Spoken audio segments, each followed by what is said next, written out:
पवित्र श्रीमद् भागवत गीता, पवित्र चारों वेद, पवित्र कुरान शरीफ, पवित्र बाइबल, पवित्र गुरु ग्रंथ साहिब, पवित्र कबीर साहिब की वाणी में छुपे हुए गूढ़ रहस्य अर्थात तत्व को जानने के लिए कृपया अवश्य सुनिए जगत गुरु तत्वदर्शी संत रामपाल जी महाराज के मंगल प्रवचन।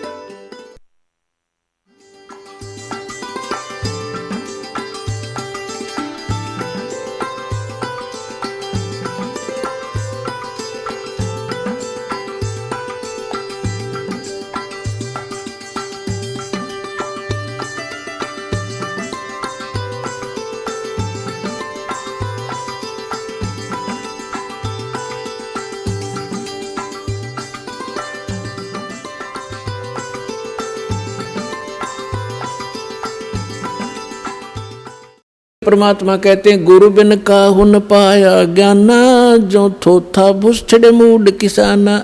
तुम थोथा भूसड़ रहे थे अभी तक और सारे तुम्हारे गुरु सिर पैर तानी कथा सुना दे राम बिलनी की, बस खाई रोटी जाओ जय बोलो।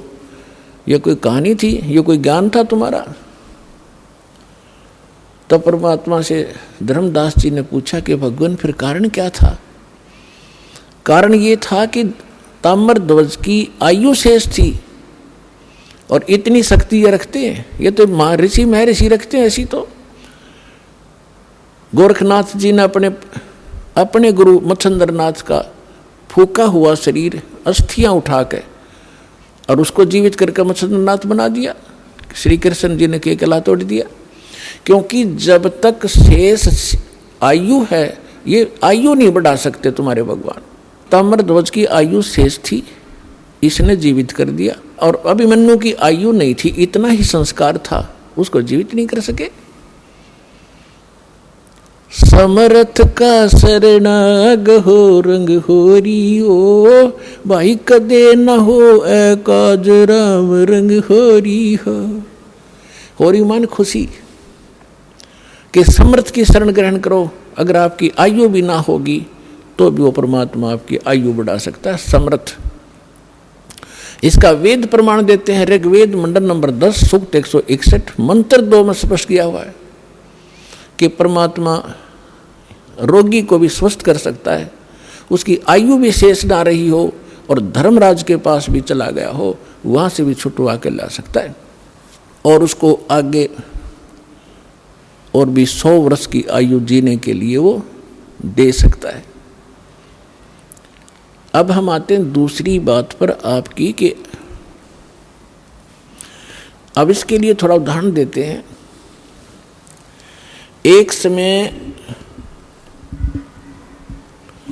सिकंदर लोधी दिल्ली के बादशाह को एक भयंकर रोग हो गया, क्योंकि सिकंदर लोधी जो था एक क्रूर राजा था, मुसलमान धर्म में जन्मा था, जिस कारण से अपने काजी और मुल्लाओं के द्वारा बताए गए आधार से वो बाई फोर्स मुसलमान बनाता था हिंदुओं को, और राजा होकर और भी बहुत भेदभाव रखता था हिंदू और मुसलमानों में। तो जिस कारण से उसको दंड अपने किए का भोगना तो था ही। उसको एक ऐसा रोग हो गया, ऐसा जलन का रोग बन गया, ऐसा साध्य रोग बन गया उसको कि उसने सारा इलाज करा लिया। अपने मौलवियों से, काजियों से, मुल्लाओं से सब दरगाहों पर मन्नत मान ली, सारी क्रियाएं कर ली, बलि चढ़ा ली। फिर हिंदू धर्म के भी जो धार्मिक गुरु थे उनसे भी क्रियाएं करवा ली, अवंताएं करवा लिया, और साथ में बड़े से बड़े वैद्य पूरे उसके राष्ट्र में जहाँ भी किसी वैद्य का नाम सुना उसी को पकड़ लाई और आके कह दिया कि मुंह मांगा पैसा देंगे, मेरा रोग खत्म हो। तो वो वैद्य कहते हैं जी हम ऐसी औषधि इस रोग की दे रहे हैं कि अग्नि को भी बुझा देंगे। आपको तो जलन है सिंपल, लेकिन आपका ये दवाई काम नहीं कर रही, हम भी हैरान हैं। तो पुण्यात्माओं, औषधि का काम अपने सत्र का होता है, और संस्कार जब जीव के बिगड़ जाते हैं औषधि रिएक्शन करना लग जाती है। और जब आपको सही शरण मिलती है परम संत की, परमात्मा पूर्ण की, और अब भक्ति दी जाती है, तो भक्ति आप करने से फिर वही मेडिसिन काम करने लग जाती है, और बगैर मेडिसिन के भी परमात्मा ठीक कर सकता है। वो आपकी श्रद्धा पर निर्भर करता है। तो उसके कर्म बिगड़ गए थे, कोई औषधि काम नहीं कर रही थी, तो जो अन्य जो हिंदू धर्म के आचार्य थे उन्होंने बता दिया था, राजन ये आपका प्रारब्ध का कर्म है। प्रारब्ध माने किस्मत में लिखा हुआ, ये आपके पिछले पाप का प्रतिफल है, जो रिटर्न है आपकी किस्मत में लिखा हुआ है। इसको कोई चेंज नहीं कर सकता, ये भोगने से ही समाप्त होगा। लेकिन बेशक ऐसा कुछ बता भी दिया जाता है, लेकिन दुख में आदमी रुकता नहीं, फिर भी प्रयत्नशील रहता है। उससे पहले एक घटना घटी थी उसके साथ। परमेश्वर कबीर जी जब आए हुए थे बनारस में, एक दानक के रूप में, जुलाहे के रूप में लीला कर रहे थे, तो उस समय वो यही ज्ञान दिया करते। तो दास उस परमेश्वर का बोला हुआ आज आपको सुना रहा है। हिंदू और मुसलमानों को जो दास आज बता रहा है, परमात्मा 600 वर्ष पहले सुनाया करते थे। उस समय आप शिक्षित नहीं थे, जिस कारण से परमात्मा के साथ बहुत घनी बदतमीजियाँ हमने करी और हमारे गुरुओं ने करवाई। वो ये कहा करते ये धानक है, दुल्हा है, ये सदग्रंथों को जानता नहीं, क्योंकि ये संस्कृत पढ़ा नहीं, और संस्कृत पढ़े बिना सदग्रंथ समझ में नहीं आती, सारी झूठ बोलता है। तो हमारे यह बात पक्की जचेगी कि कबीर जी अशिक्षित हैं, ये सदग्रंथ नहीं जानते, झूठे बोलते होंगे। तो आज परमात्मा ने सबसे पहले आप पर रहम कराया। 1947 में भारत आज़ाद हुआ, 1951 में दास को यहाँ भेजा। उसके बाद फ्लड आ गई शिक्षा की हिंदुस्तान में। नहीं, हमने हमारे उस समय मुझे मालूम है हमारी 2 सिस्टर तो बगैर पढ़ाई छोड़ दी कि ना हम नहीं पढ़ाएंगे। लड़कियों को तो आसपास भी नहीं, लड़के भी हमारी नंबर आया था पढ़ने का, उससे पहले सभी अशिक्षित थे। तो कहने का भाव ये है कि परमात्मा ने ये जो शिक्षा है या एक आग है, ये इस जीव की नाशक है। इसने नैतिकता का नाश कर दिया, आपस में शिष्टाचार खत्म कर दिया। ऊपर से हम लिपे चोपड़े दिखे हैं, अच्छी पैंट कोट पहन के, और सारे विचार बिगड़ गए, हमारा व्यवहार बिगड़ गया, बेईमान बन गए, अहंकारी बन गए, छोटी सी पोस्ट पाकर भगवान भूल गए। लेकिन परमात्मा ने ये एक बार ये करना जरूरी था। मालिक को मालूम था कि ये तो आत्मा है, इसको ज्ञान होगा, फिर ये छोड़ देगी उन बुराइयों को। शिक्षा करना जरूरी था। तो ये शिक्षा आपको आज ईब काम आई है, बाकी रोजी रोटी के लिए विशेष नहीं है। ये लाखों बच्चे पढ़ते हैं और नौकरी कितनों को मिलती है? 1 वर्ष में करोड़ों बच्चे हिंदुस्तान में शिक्षा ग्रहण करके फारिग होते हैं। ये MA BA करके, BSc करके, BCom करके, और कितनों को सर्विस मिलती है? कोई बात नहीं, 2 रोटी भगवान ने देनी है, पूर्व निर्धारित है, वो तो वही मिलेगा। जब तक आप इस शरण में नहीं आओगे तो आपको केवल वर्क डन ही, पिछला संस्कार ही मिलता रहेगा। और यहाँ आने के बाद ये कर्म की रेख बदल देता, वो समर्थ है ना। भाग में तो लिख देगा आपके 2 रोटी का, इसके दरबार में कोई कमी नहीं। कमी रहेगी तो आपकी नीयत में रहेगी, आपकी श्रद्धा में रहेगी। तो उस समय परमात्मा ये ज्ञान सुनाया करते थे। हिंदू और मुसलमानों के जो पीर गुरु थे परमात्मा के दुश्मन बन गए कि ये तो हमारे धर्म का विरोधी है, ये ब्रह्मा विष्णु महेश को नासवान बताता है, इनके माता पिता बताता है, ऐसा करता है। ऐसे काजी और मुल्लाओं को परमात्मा लताड़ा करते थे कि तुम साधना गलत बता रहे हो। उनको कहा करते थे, एक मुल्ला मस्जिद में कुके, एक पुकारे बोका, इनमें कौन श्रेय क्यों जागा, हमको लगा धोखा।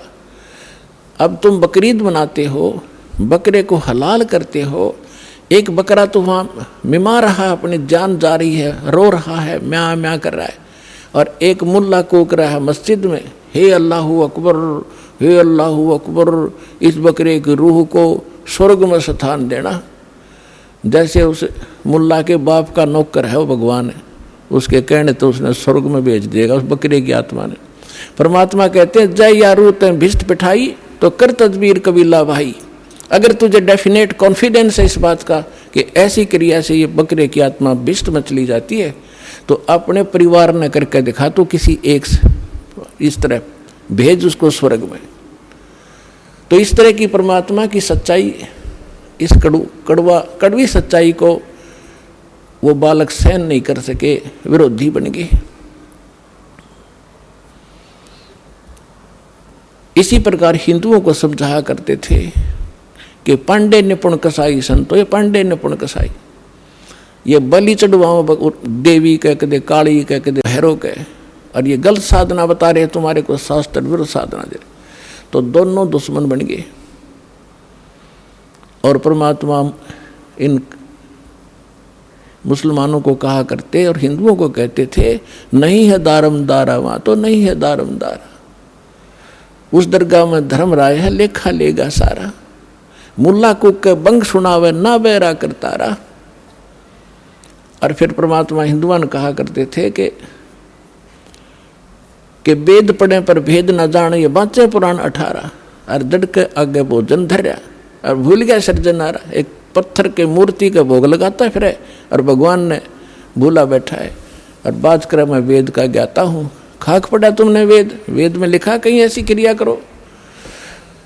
तो इससे वो सबक शुद्ध हुए, और मुसलमान विरोधी कर दिए सारे मुसलमान उन पीरों और मुल्ला और काजियों ने कि कबीर काफिर है, हमारे धर्म की तौहीन करता है, ये मांस खाने को भी मना करता है, हमें राक्षस बताता है। एक दिन सिकंदर लोधी चला गया वहाँ पर बनारस में, काशी में, क्योंकि वो पूरा सम्राट था। दिल्ली के बादशाह के अंतर्गत सभी छोटे नरेश नवाब आते थे।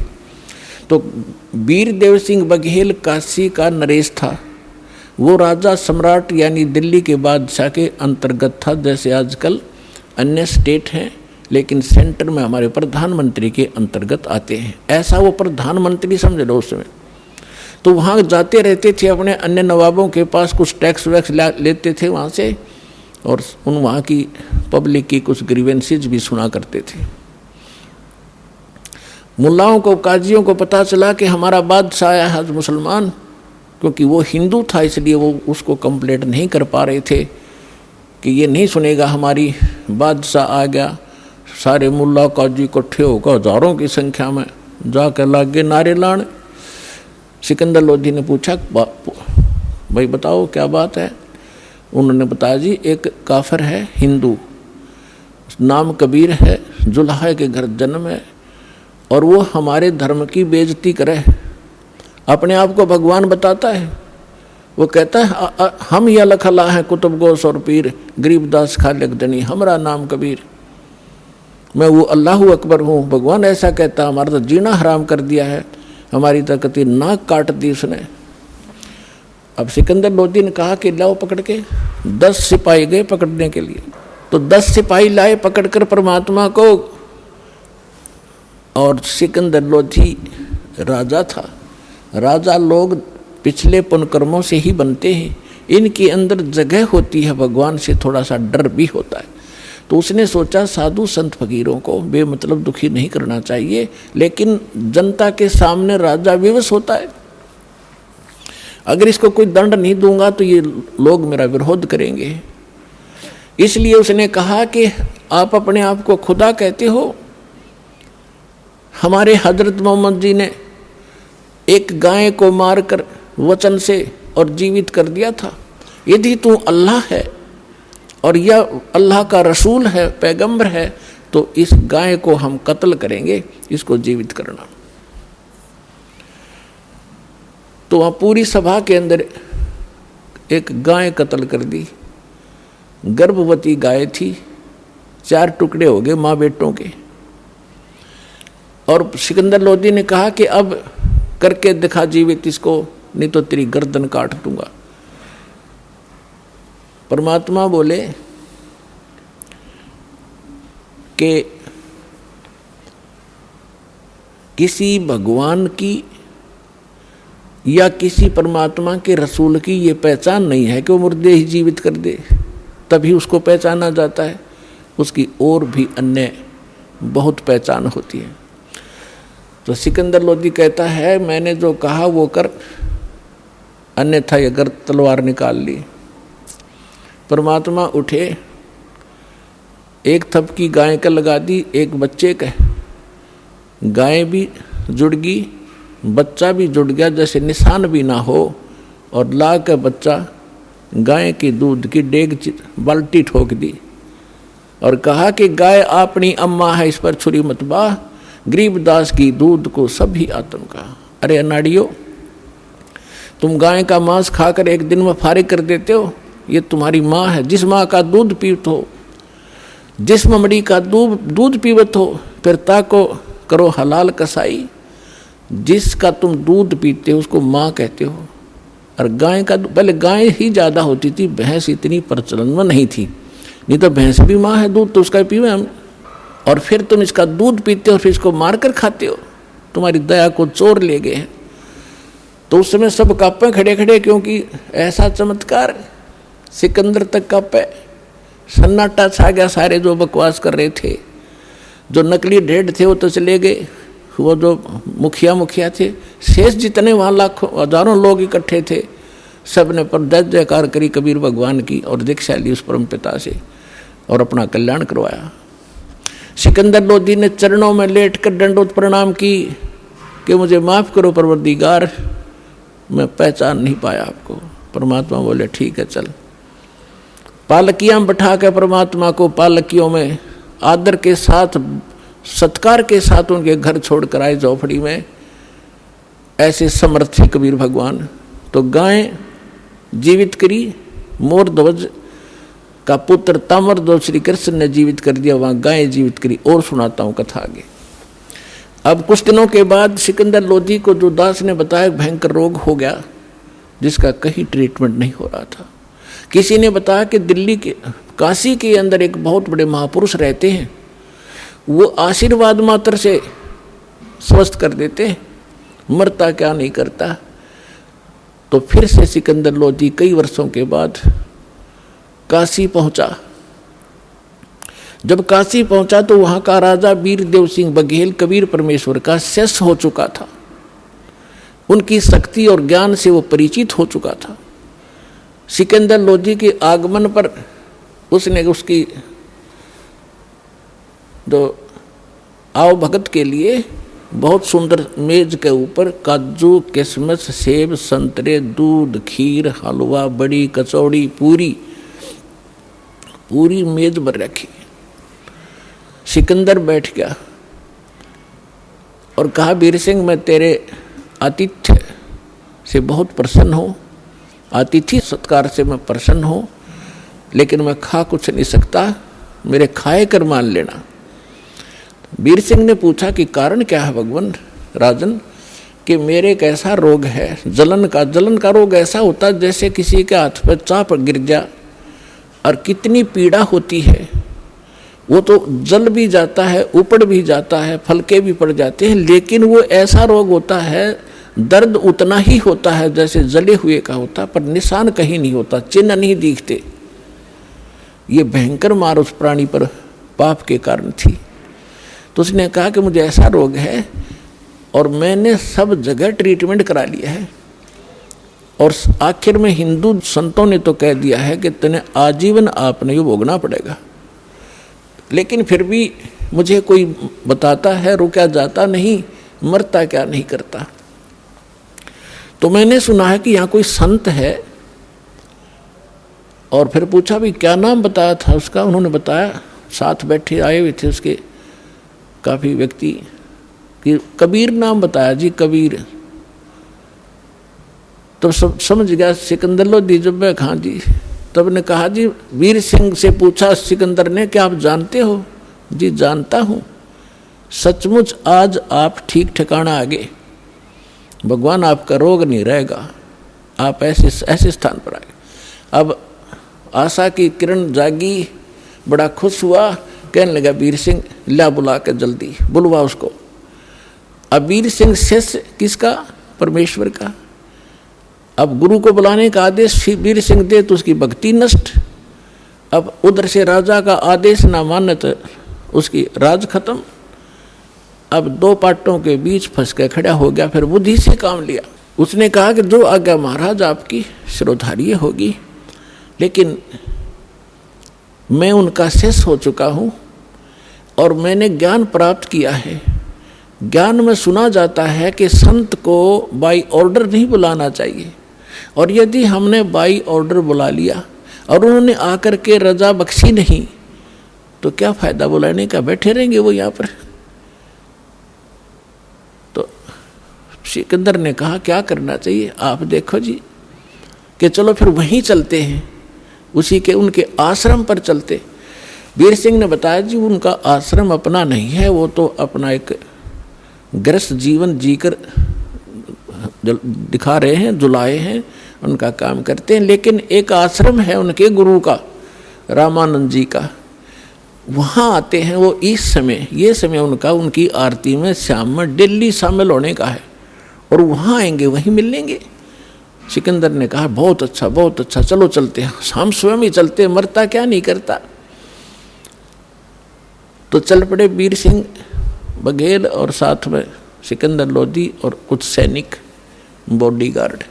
लेकिन साथ में उसके एक उनका धार्मिक गुरु आया था, शेख तकी नाम था सिकंदर के धार्मिक गुरु का, और पूरे हिंदुस्तान का वो कंट्रोलर था सब मुसलमानों का, और सिकंदर लोधी का धार्मिक गुरु था। इस करके वो उसको साथ रखता था कि सारे मुसलमान इसके साथ हैं, इसके संकेत से सब चलते हैं लोग, क्योंकि हम पहले से धार्मिक लोगों के अधीन रहे, उनका सत्कार विशेष किया करते। लेकिन ये दुरुपयोग कर गए हमारा, इन्होंने हमारा नाजायज फायदा उठाया, इनको कुछ पता था नहीं, हमें लड़वा के मारे जाते आपस में।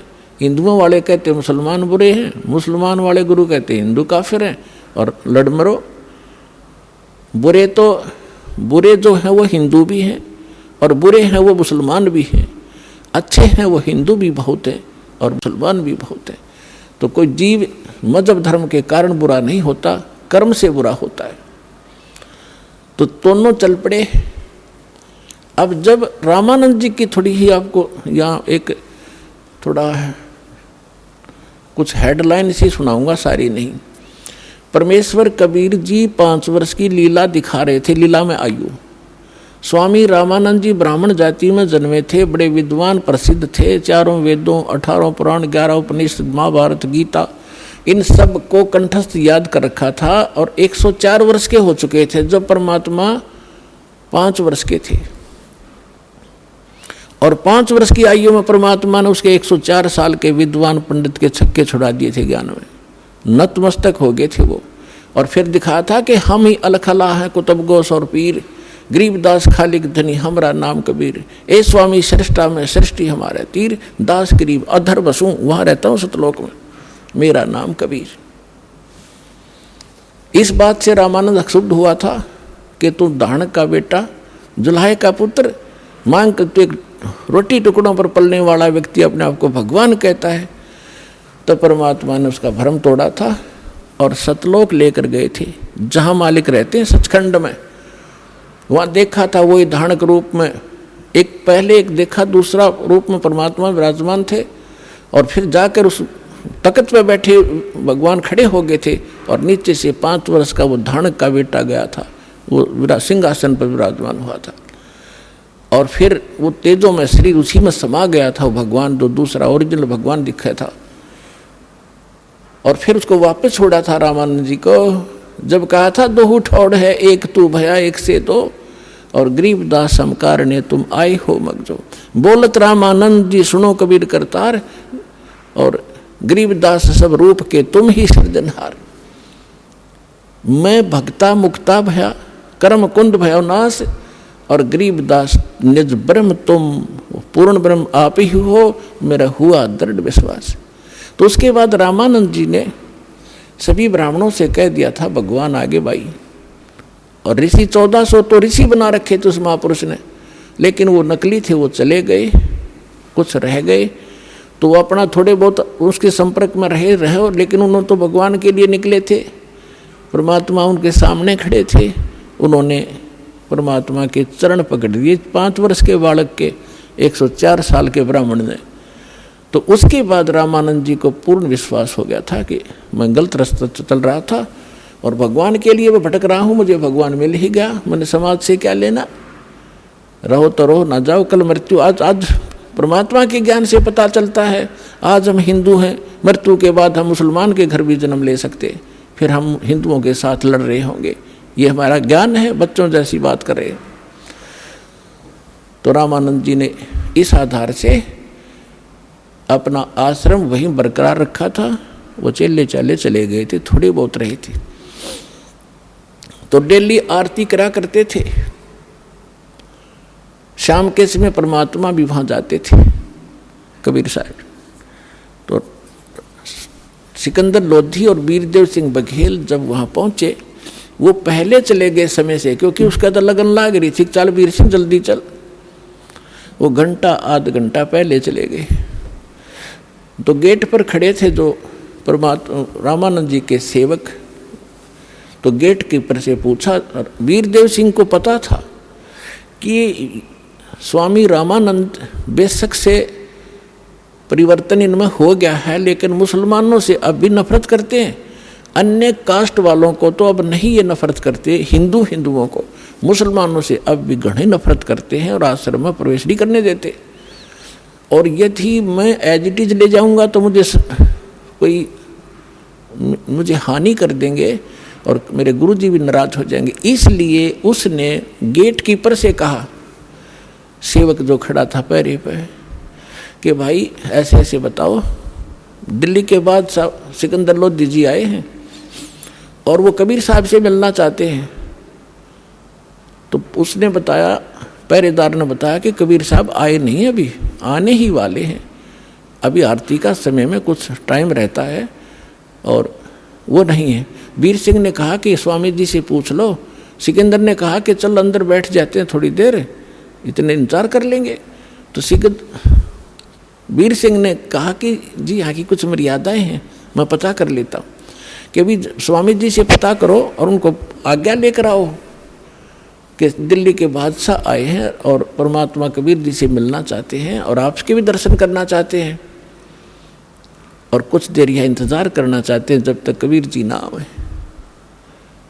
तो पहरेदार अंदर चले गए और गर्मियों का मौसम था, बाहर ही बैठे थे कोने में, अपने आश्रम में वृक्ष बहुत लगे हुए थे। पहरेदार ने कहा, स्वामी जी दिल्ली के बादशाह सिकंदर लोधी आए हैं, आपका दर्शन करना चाहते हैं, वो कबीर जी से मिलने आए हैं, आपकी आज्ञा चाहते हैं अंदर आने की, कुछ देर रेस्ट करने की। रामानंद जी एकदम क्रोधित हो गए और कहने लगे, कह दो मैं इन मलेच्छों से बात नहीं करता, इनके दर्शन भी नहीं करता, ये मांस खाते हैं, बाहर ही बैठा रहेगा। अब ये वहाँ से सुनाई भी दी थी उनको भी, वीर सिंह को भी और सिकंदर लोधी को भी, जो स्वामी जी ने आवाज़ निकाली। और आके फिर पहरेदार ने बता दी कि जी ऐसे ऐसे कहा, स्वामी जी ने मना कर दिया कि मुसलमानों को हम आश्रम में प्रवेश नहीं करने देते, बाहर इंतजार कर लेगा। अब सिकंदर लोधी, दुर्भाग्य होता है राजा का, इसके अंदर अहंकार गणा होता है।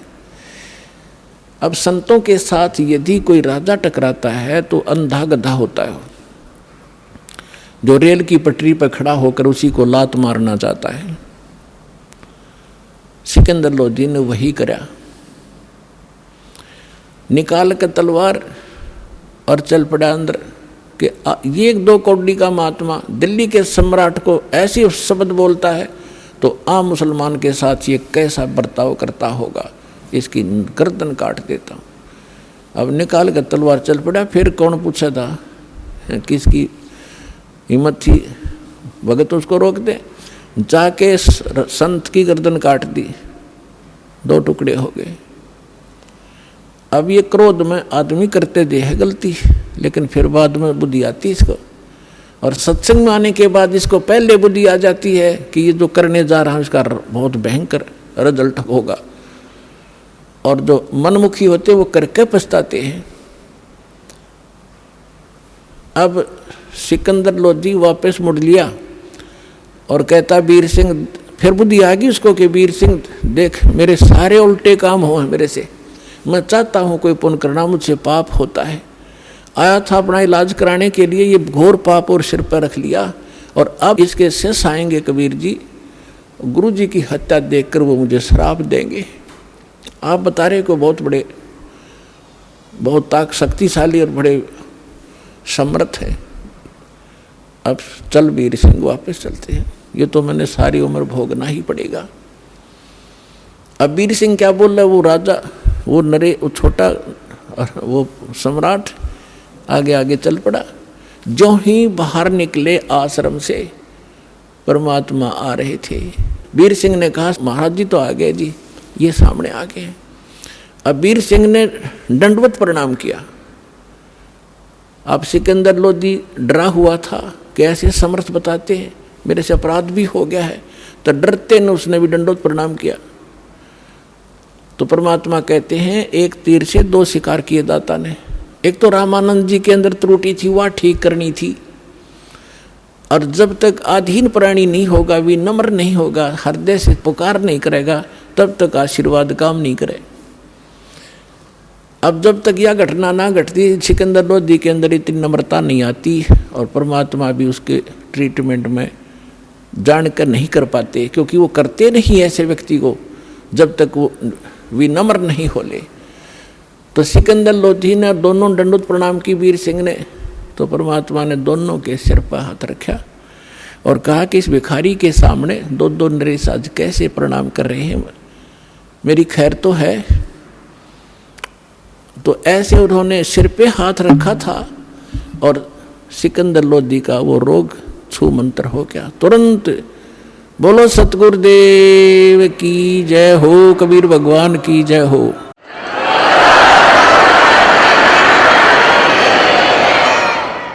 अब सिकंदर लोधी ने दृढ़ता से पैर पकड़ लिए, एकदम स्वस्थ हो गया जैसे कभी रोग था ही नहीं। तब रोता ही रहा, पड़ा पड़ा। कबीर साहब ने कहा उठो राजन, उठो, क्या बात होगी। कि भगवान परमात्मा ने पूछा कैसे आना हुआ, कि जिस लिए आया था वो तो आपने ठीक कर दिया, लेकिन मुझसे एक भयंकर भूल बन गई, ऐसी गलती बन गई दाता आप माफ नहीं कर सकते। परमात्मा ने कहा भी बता, कोई भी तेरी गलतियां मैं माफ करता हूँ, कोई भी गलती कैसी भी है। खड़ा हो गया, फिर उसने सारी कहानी बताई, जी ऐसे ऐसे हमने प्रार्थना की थी, आपके गुरु जी ने हमारे साथ बद व्यवहार किया, मेरे अंदर नीचता है, मेरे अंदर राज का अहम था, मेरे से गलती होगी, मैंने गुस्से में उनका सिर काट दिया, उनका कत्ल कर दिया, मुझे माफ़ करो। परमात्मा बोले कोई बात नहीं राजन, मेरे साथ आ जा, इनका अंतिम संस्कार करा के जाना, नहीं तो लोग तुझे बहुत बुरा भला करेंगे, कहेंगे, और कुछ भी गड़बड़ हो सकती है, आ जाओ, कोई बात नहीं। अब वो सोच तो ये रहा था कि ये सुनेंगे कि इनके गुरु के कत्ल हो गया तो ये अंधाधुंध श्राप देंगे मुझको, लेकिन उनके मुंह पर शकन भी नहीं आई चेहरे पर। कहा कोई बात नहीं, कौन किसने मारे, ये तो संस्कार था आपका, उसका, इसकी मृत्यु आपके हाथ से लिखी थी।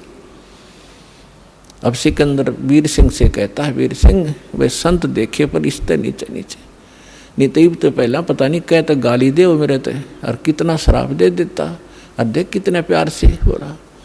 अब वीर सिंह सोच रहा है कि ये तो ट्रेलर देखा आपने, अब और देखियो क्या क्या होगा।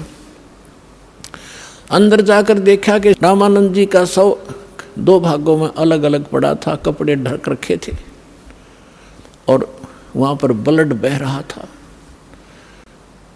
सब जब कबीर साहब अंदर गए तो वहाँ सेवक जो रहते थे वो दौड़ कर आए, कहा कि कबीर जी सिकंदर लोधी ने गुरु जी का कत्ल कर दिया आज, राजा दिल्ली के बादशाह ने। तो परमात्मा ने कहा रे भले आदमी हो, तुम आज तक ये नहीं समझ सके भगत होकर के कौन किसने मारता है, कोई संस्कार था इनका, और कोई बात नहीं, हो गया सो हो गया, बात न बढ़ाया नहीं करते, कोई बात नहीं, चुप रहो। अब इतने में पीछे पीछे सिकंदर लोधी वो आगे, उसको देखकर फिर डर गए सारे, ये फिर आ गया भाई। अब परमात्मा ने चरणों की तरफ एक पुण्यात्मा हमें शिक्षा दे रहे हैं भगवान कि गुरु के प्रति इतने समर्पित होना चाहिए। आप जी ने, वो तो मालिक थे, उनको जरूरत नहीं थी गुरु की, लेकिन हम दासों का उद्धार गुरु के प्रति ऐसी श्रद्धा बिना हो नहीं सकता। दंडवत प्रणाम किया पैरों की तरफ और फिर खड़े हुए और कहा, गुरुदेव उठियो, आरती का समय हो गया और आपके दर्शनार्थ दिल्ली के बादशाह आए हैं। इतना ही कहा था भगवान ने, वो धड़ के ऊपर शीश आके अपने आप लग गया और रामानंद जी सामने बैठ गए। निशान भी नहीं दिखाई दिया कि सचमुच ये कटा था कि नहीं कटा था। बोलो सतगुरुदेव कबीर साहेब की जय।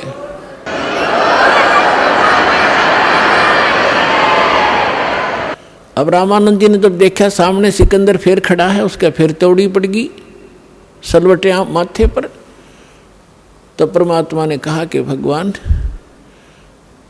हम सभी एक परमात्मा के बच्चे हैं, लेकिन उधर से दिमाग हटा के कबीर साहब ने, रामानंद जी ने देखा सामने, और क्या देखा कि आधे कुछ तो ब्लड बह रहा था और कुछ दूध, आधे हिस्से से ब्लड आधे से दूध निकला बॉडी से। तब कबीर साहब से पूछा कि हे भगवान, मुझे ये कारण बताइए, मेरे शरीर से या तो ब्लड निकला, दूध का मतलब क्या, तो आधा दूध कैसे निकला। तो परमात्मा ने कहा कि जब से आप को ज्ञान हुआ है, उसके बाद आपने हिंदुओं के शूद्रों से तो नफरत छोड़ दी। पहले ये ब्राह्मण लोग शूद्र जाति वालों के कपड़ा भी नहीं लगने देते थे, और जब परमात्मा शूद्र जाति में ही थे, जुल्हा जाति में जब परमात्मा की पहचान हुई, रामानंद जी ने सीने से लगा लिए थे सारे समाज के सामने। और उसके बाद कोई, उससे पहले वो केवल ब्राह्मणों को दीक्षा देते थे, अन्य को नहीं देते थे। उसके बाद सभी कौम को, हिंदुओं को वो दीक्षा देने लग गए थे। अब परमात्मा ने बताया कि स्वामी जी, हम परमात्मा को तभी प्राप्त कर सकते हैं जब हमारे अंदर से राग और द्वेष दोनों नाश होंगे। आप हिंदुओं से तो नफरत करना छोड़ चुके हो, शूद्रों से, लेकिन मुसलमानों से अभी नफरत करते हो। परमात्मा के सब बच्चे हैं, आज तक आप भी यही सोच रहे हो कि ये मुसलमान और ये हिंदू है। उस मालिक के जीव हैं हिंदू और मुसलमान, यहाँ हमने अलग से अपनी पहचान बनाकर हम दो बढ़कर दुखी हो रहे। 1 घंटे तक परमात्मा ने इसी विषय पर सत्संग सुनाया। रामानंद जी की आंखों में आंसू पड़ने लगे, कहने लगा, भाई मैं गढ़ा निकम्मा आदमी था, आज तक मेरे अंदर ये दोष बरकरार था, आपने मेरी आंख खोल दी। खड़ा होकर उस महापुरुष ने सिकंदर लोधी को सीने से लगा लिया कि बेटा मेरी घड़ी भूल थी, आज मेरी आंख खोल दी मेरे बच्चे ने, भगवान है ये, लेकिन आज मेरी वो सारा दोष भी समाप्त हो गया। आज के बाद मैं किसी के प्रति कोई नफरत नहीं रखूंगा। बोलो सतगुरुदेव।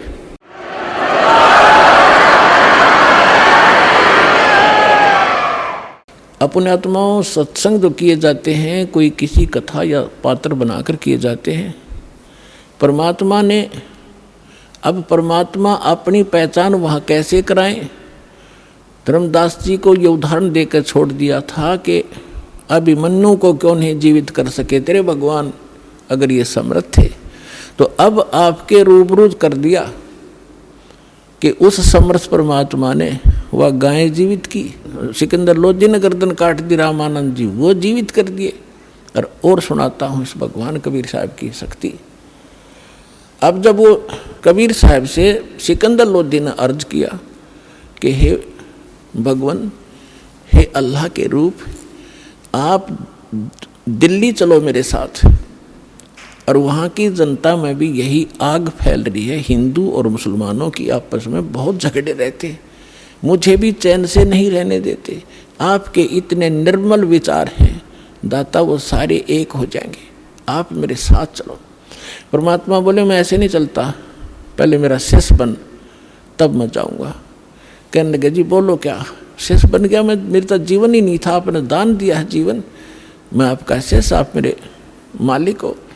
परमात्मा बोले सुन ले, कुछ नियम होते हैं शेष के, शराब मांस तम्बाकू छुआ नहीं का, और अपने राज्य में मुनादी कर देना, प्रतिबंध लगा देना, कोई जीवन सा नहीं करेगा। अब उसने कहा कि देखो जी मैं प्रयोग नहीं करूँगा मांस आज के बाद, ये मेरा पक्का वायदा हो लिया। तम्बाकू भी नहीं प्रयोग करूँगा, शराब तो हम प्रयोग करते ही नहीं। और दूसरी रही बात कि मैं प्रतिबंध जरूर लगा दूंगा, लेकिन मैं मजबूर हूँ, ये मुसलमान मेरी मानेंगे नहीं, और मैं ज़्यादा जोर दूंगा तो मेरा राज खत्म कर देंगे, इसलिए मैं विवश होऊंगा इस बात पर। परमात्मा बोले ठीक है तू मत खाना। अब ठीक है जी। तो मालिक को साथ लेकर परमात्मा चले गए झोपड़ी में, वो आगे अपने राज दरबार में वीर सिंह के पास। तो वहाँ शेख तकी नाम का जो गुरु था मुसलमान, उसको जाकर के राजा ने बताना ही था अपनी खुशी कि भाई आज मैं कमाल हो गया, मैं बिल्कुल स्वस्थ हो गया शेख तकी जी, हे पीर जी। और कबीर साहब ने केवल आशीर्वाद दिया था, मेरे सिर पे हाथ रखा था, मैं स्वस्थ हो गया, मेरा कति आज कोई मुझे रोग का नामो निशान नहीं है, मैं बहुत खुश हूँ। और वीर सिंह अब खाना खाऊंगा, और खूब छक कर रोटी खाई। अब कहते हैं 2 फकीर और 2 वजीर ये कभी भी एक दूसरे की प्रशंसा सुन नहीं सकते। अब उसके आग लगी कि तेरी महिमा कम और कबीर की महिमा ज़्यादा होगी। तो मुँह चढ़ा लिया शेख तकी ने। सिकंदर लोधी को मालूम था कि शेख तकी रूस गया तो मुसलमान ग्रुप सारा रूस गया तेरा, और ये आग लगा देगा, तेरे राज को नाश करवा देगा। चिंतित हुआ, पूछा क्या बात है, क्यों चिंतित हो, कैसे आपने नाराज हो गए मेरे से? तो उसने कहा कि मेरी क्या जरूरत है, अब तुझे पीर मिल ही गया है काफिर। अब उसने सोचे सिकंदर लोधी ने कहा ये तिसका तो यो रोग लग गया भाई। तो कहने लगा जी क्या बात है बताओ तो, कि क्या जरूरत है तुझे? आप तो कहता ठीक कर दिया, और आप ये कहते हो रामानंद को जीवित कर दिया, मेरे सामने जीवित करके दिखाओ तब मानो मैं। अपने आत्मा सिकंदर लोधी चिंतित हो गया। अब वीर सिंह ने एक बीच का रास्ता निकाला। वीर सिंह ने कहा शेख तकी जी देखो आप भी पीर हो, गुरु हो, और वो भी गुरु हैं। देखो संतों की लड़ाई ज्ञान की होनी चाहिए, इन सीधी शादियों की नहीं होती, क्योंकि वो ज्ञान से परिचित थे। आप ज्ञान की चर्चा कर लो उनके सामने, हम बुला लेते हैं, बुला लो बुला लो। अब कबीर साहब आ गए, सिकंदर लोधी और सारे बैठ गए, हजारों लोग श्रोता आ गए। तब परमात्मा ने कहा कि बोल प्रसन्न कर भाई शेख तकी। उसने कहा कि हमारे पीर जो मोहम्मद जी थे ये अंतिम रसूल थे, उसके बाद कोई रसूल नहीं आएगा, और जो साधना हम करते हैं वो हमारे अल्लाह ने सीधा बताया था हजरत मोहम्मद जी को, और कुरान शरीफ का ज्ञान सीधा दिया था एक फरिश्ते के माध्यम से, जबरील के माध्यम से। हमारा कुरान शरीफ 1 नंबर का ज्ञान है, और आपका ज्ञान व्यर्थ है, ये गॉड गिवन नहीं है। हमारी साधना सर्वश्रेष्ठ है।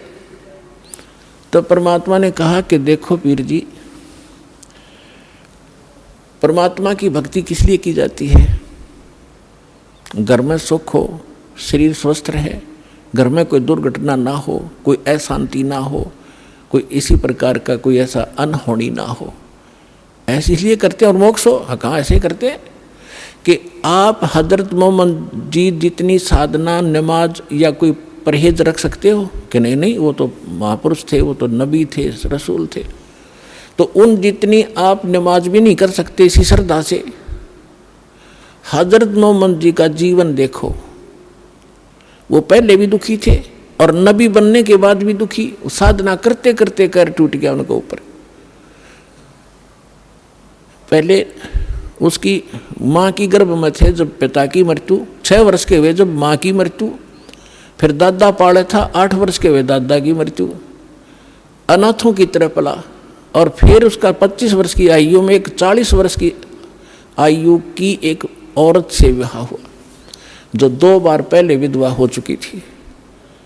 उसके बाद उससे उसको 7 संतान हुई, 3 पुत्र और 4 पुत्रियां। और जब वो नबी बन चुका था, उसके बाद उसकी 3 पुत्र मर गए उसकी आंखों के सामने। तो खाक साधना है तुम्हारी, और इस भक्ति से ऐसे कैर टूटते रहे तो क्या भक्ति है ये तुम्हारी। अब फिर टेमू हो गया उसे शेख तकी, चुप हो गया। कहने गए तो हमारे नबी की बेइज्जती करता, हम सुन नहीं सकते हैं, ये कहकर उठकर झंडी पाड़ दी। इनके पास यही है, नकलियों के पास बकवास करना। फिर सिकंदर लोधी का यह बात घर में हृदय में दचगी के सचमुच खाक साधना थी वह। लेकिन वो राजा बोल नहीं सकता पब्लिक के सामने। पब्लिक के सामने संत ही बोल सकता है। संत सर्व हितैषी होते हैं, वो केवल अपने राज के हितैषी होते हैं। अब अगले दिन सिकंदर लोधी ने परमात्मा को, कबीर जी को अपने हाथी पर बैठा लिया। अपने हाथी पर, जिसमें एक अलमारी सी एक रूम बना होता था, उसको हाथी के ऊपर, और उसमें स्वयं भी बैठी है। कबीर साहब को उसी में ले लिया और चल पड़े वापस दिल्ली को। अब रास्ते में आए, पड़ाव डाला एक नदी दरिया के ऊपर, क्योंकि वहाँ सैनिक भी काफ़ी साथ थे, वहाँ भोजन बनाते थे, नहाते धोते थे, इसलिए पानी का आसरा लेकर के वहाँ रुका करते थे सफ़र में। तो शाम ने सब अपना लेट गए, सुबह उठे। सिकंदर लोधी का दिनचर्या थी, सुबह जाकर उस पीर जी का माथा टेक्या करता, उसको खुश रखने के लिए। जब उसके टेंट में गया, मुँह चढ़ा रखा उसने, टेढ़ा मुँह कर लिया, सीधा मुँह नहीं बात करे। सिकंदर समझ गया कि इसका कोई मरोड़ी लग गई, कोई आज फिर इसका कुबद भारी है इसके मन में। विनम्र भाव से पूछा, पीर जी क्या हो गया, कि क्या जरूरत है आपने मेरी? अब तुझे मिल गया ना वो मुर्दे जिंदे करने वाला। मैं तो जब मानो मेरे आँख सामने वो मुर्दा जिंदा करे तब उसको पीर पैगंबर की संज्ञा दूंगा, नहीं तो जाके मुसलमानों को कह दूंगा कि राजा काफिर हो गया है। तो राजा हिंदू बन गया है, काफिर बन गया है, एक हिंदू को गुरु बना लिया है। अब सिकंदर के पैरों तले की धरती खिसकी, गिर जाते काम करेगा, और सारे मुसलमान इसकी मुट्ठी में, और राज से रहित करेगा मुझे। चिंतित हो गया, वापस आ गया। उस टेंट में आया जहाँ भगवान बैठे थे, परमात्मा अंतर्यामी है। उनका चेहरा उतरा, देख कर कहा कि राजा, कोई राजकाज की बुरी खबर मिल गई क्या? तो उसने कहा कि भगवान, आपके रहते राजकाज की क्या खबर बुरी मिल सकती है, लेकिन मेरे साथ जो पीर है हमारा, ये मेरा सिर का दर्द है, और ये जब चाहे हो जाता है। आज यो मेरे से ढंग से बात नहीं कर रहा है, और इसने मुझे चिंता पैदा ये कर दी है कि तूने काफिर गुरु बना लिया है, और मैं मुसलमानों को बताऊंगा, और जाते मेरा यो काम बिगाड़ेगा। ये तो पक्का अनाड़ी है।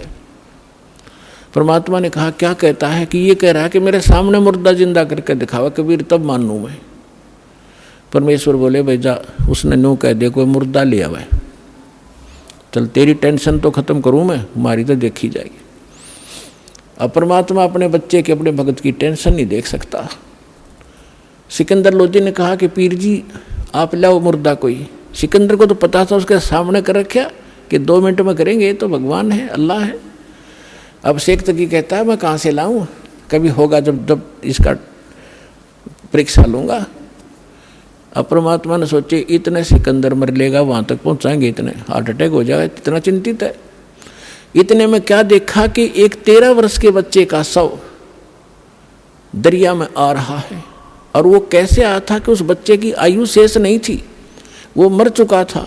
कुछ कबीले ऐसे होते हैं जो जल पर, जो ना तो गाड़ते हैं, जमीन में नहीं दफनाते, और न ही वो जलाते हैं, वो जल प्रवाह कर देते हैं, इस उद्देश्य से कि इसके मांस को जीव जंतु खा लेंगे समुद्र के, कुछ पुण्य मिलेगा।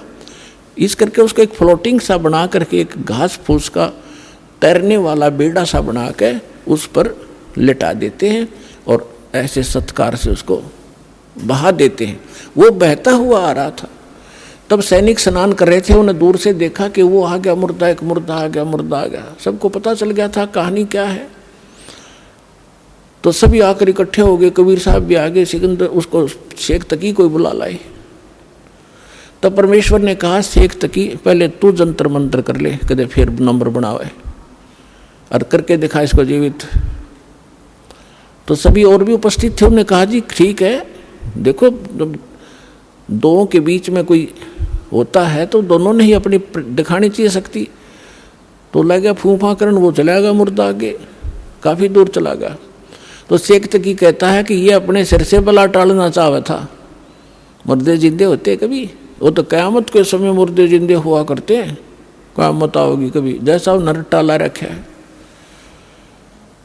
तो परमात्मा ने उस मुर्दा जो बहता जा रहा था डाउन स्ट्रीम में, जिधर पानी के बहाव में काफ़ी 2-3 फरलांग चला गया था, 1000 गज के लगभग 1000 फुट की दूरी, तो वहाँ से मालिक ने ऐसे संकेत किया, मुर्दा वापस चल पड़ा जैसे इंजन वाली किश्ती धारा के विपरीत बहकर फ्लोट होकर चलती है, और सामने आकर रुक गया, नीचे लहर चल रही है।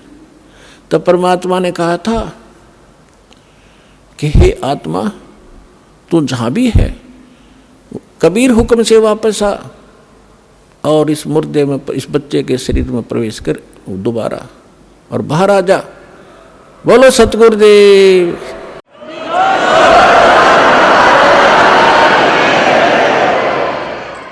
उसी समय वो बच्चा जीवित हुआ, कंपन हुई शरीर में, और परमात्मा के चरणों में आके दंडवत प्रणाम किया। बोलो सतगुरुदेव।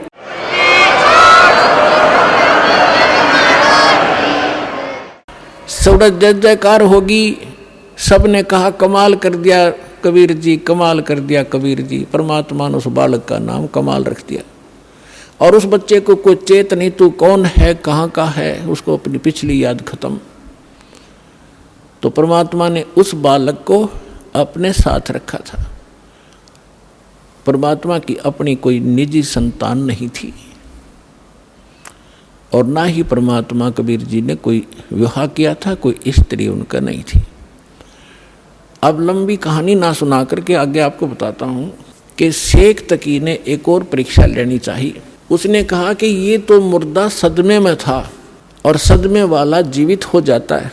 जब जानू मेरी बेटी 10-12 काफ़ी समय से, महीने 2 महीने से कब्र में दबा रखी है, यदि मेरी लड़की को जीवित कर देगा मैं मान लूँगा कबीर इज गॉड, कबीर अल्लाह है, और नहीं तो ये भगवान नहीं है, फिर डंडोरा पीट दूंगा।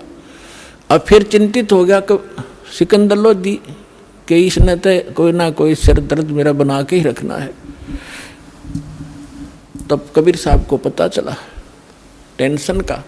तब कबीर साहब ने कहा कि ऐसा करो सिकंदर, इनसे कहो आप आसपास के अक्षेत्र में अनाउंसमेंट कर दो कि तीसरे दिन शेख तकी की बेटी कब्र से निकालकर कबीर जीवित करेगा, कबीर जी।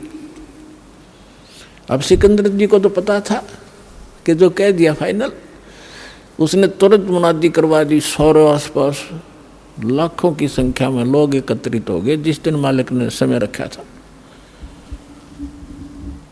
कब्र फुड़वा दी। सिकंदर शेख तकी खड़ा, सिकंदर राजा खड़ा, मंत्री खड़े, और भी दर्शक बहुत गणे। उस कब्र को फोड़ दिया गया। बच्ची का शव उसके अंदर था, 12-13 साल की लड़की थी। अब परमात्मा ने कहा कि शेख तकी अब तू अजमा ले अपना जंतर मंत्र, कहीं फिर 5-6 नंबर बनावे। तो वहाँ उपस्थित सभी व्यक्तियों ने कहा जी अगर इसके पास कोई शक्ति होती तो अपनी बेटी ने कौन मिट्टी में दाब कर जाता, ये तो फेल है इस मामले में, आप दया करो। तब परमेश्वर ने कहा कि हे शेख तकी की बेटी जीवित हो जा। लड़की जीवित ना हुई, और शेख फिर कहा कि शेख तकी की बेटी जीवित हो जा, ना हुई। तो शेख तकी ने भंगड़ा पा दिया, नाचे कूदे, देखो ढोंगी का ढोंग पकड़ा गया। मुर्दे कभी जीवित होते हैं, ये तो क़यामत में होते हैं, क़यामत में होते हैं। उस नालायक व्यक्ति ने अपनी बेटी के जीवित ना होने का गम नहीं, कबीर साहब के हारने की खुशी मना रहा है। तो ये होते हैं साकेट प्राणी के लक्षण। सामने भगवान खड़ा है, उसके साथ खसने लग रहे। परमात्मा ने तीसरी बार फिर कहा, वह फिर भी नहीं हुई, तो और ज़्यादा जंप लगावे, कूदे, नाचे, डांस करे। परमात्मा ने कहा, डट तजा बंडेले, तू शांति करे। वो तो उसको दिखाना था उसकी नीचता जनता को कि ये अपनी बेटी को जीवित कराने में खुश नहीं है, ये तो कबीर जी को हराने में खुश है। ऐसा साकट व्यक्ति है। उसी समय परमात्मा ने कहा कि हे जीवात्मा, जहाँ भी है तू कबीर हुक्म से वापस आ और इस बेटी के शव में प्रवेश कर। बेटी वापस आ। 2 सेकंड के अंदर लड़की जीवित होकर मालिक के चरणों में दंडवत प्रणाम किया। बोलो सतगुरुदेव।